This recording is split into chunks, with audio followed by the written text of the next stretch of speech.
Hello, traders. FX Pip Collector here. Today is Thursday, August 21st, and this is my analysis for gold, and we are on the 4-hour time frame.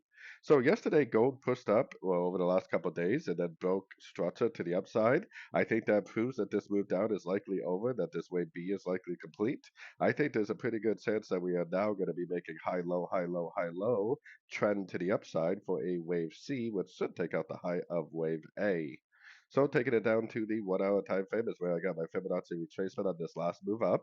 If this would move down right here, and you get the break of structure pullback, these are normally some of the best entries. Now, whether it's going to make more of a pop as we wave like this and then go up, or whether it's just going to bounce from a fib level, making it golfing up and go up, I don't know. But I do know that this could be a really good opportunity to go long for a little bit of a swing trade if you get like a nice three-way pullback, a nice Fibonacci bounce, a nice engulfing move to the upside.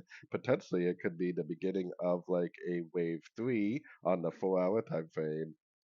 So, anyways, don't forget to check out my website linked over here in the corner. And as always, thank you for watching and happy trading.